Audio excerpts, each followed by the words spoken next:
இன்றைய வேத வசனம் சங்கீதம் 20:4. அவர் உமது மன விருப்பத்தின்படி உமக்கு தந்தருளி உமது ஆலோசனைகளை எல்லாம் நிறைவேற்றுவாராக.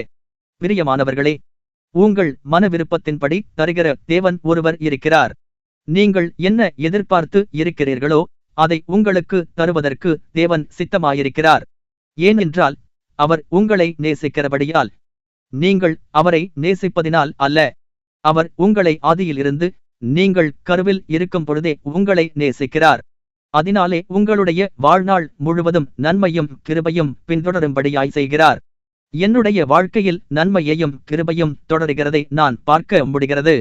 நான் என்னுடைய கல்லூரி படிப்பை முடிந்த பின்பு அடுத்த வேளைக்கு என்ன பண்ணுவேன் என்று கலங்கி நின்றபோது தேவனுடைய வார்த்தை எனக்கு பக்கபலமாயிருந்தது. அவரை தேட தேட எனக்கு நம்பிக்கையும் விசுவாசமும் என்னுடைய இதயத்தில் நிறைத்திருந்தது. என்னுடனே படித்த என்னுடைய நண்பர்கள் எல்லோரும் பெரிய நிறுவனத்தில் வேலைக்கு சேர்ந்தார்கள். நானோ போதிய அறிவுமில்லாமல் திறனுமில்லாமல் இருந்தேன். ஒவ்வொரு நாளும் தேவனுடைய வசனம் என்னை தேற்றினது. கர்த்தர் எனக்காக யாவையும் செய்து முடிப்பார். உனக்கு சொன்னதை செய்யுமளவும் உன்னை கைவிடுவதில்லை. உன் மன விருப்பத்தின்படி செய்வேன். உன்னை ஆசிர்வதிப்பேன். மற்றவர்களை காட்டிலும் உன்னை விசேஷமாய் வைப்பேன்.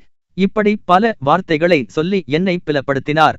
கர்த்தருக்குள் மனமகிழ்ச்சியாயிருங்கள், அப்பொழுது உன் இருதயத்தின் வேண்டுதல்களை நிறைவேற்றுவேன் என்று சொன்னதை இறுக்கமாக பிடித்துக்கொண்டேன். அதை பிடித்துக்கொண்டதினால்தான் வேலை இல்லை என்கிற கவலையை மறந்து எப்படியும் அவர் பார்த்துக் கொள்வார். அவர் சொல்லியிருக்கிறார், முதலாவது கர்த்தருக்குள் மனமகிழ்ச்சியாயிருங்கள் என்று. மனமகிழ்ச்சியாயிருப்பது வேறு, கர்த்தருக்குள் மனமகிழ்ச்சியாயிருப்பது என்பது வேறு.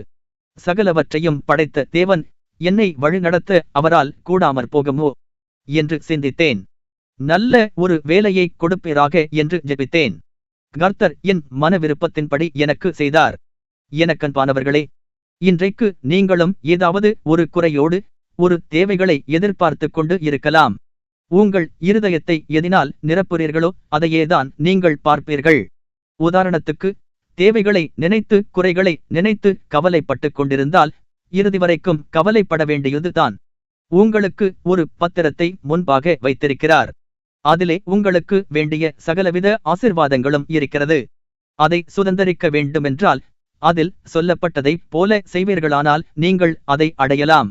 என்னை நோக்கி கூப்பிடு, மனமகிழ்ச்சியாயிரு, விசுவாசமாயிரு, தைரியமாய் இரு, பயப்படாதே, கலங்காதே என்று சொல்லியிருக்கிறார். அதன்படி இருங்கள்.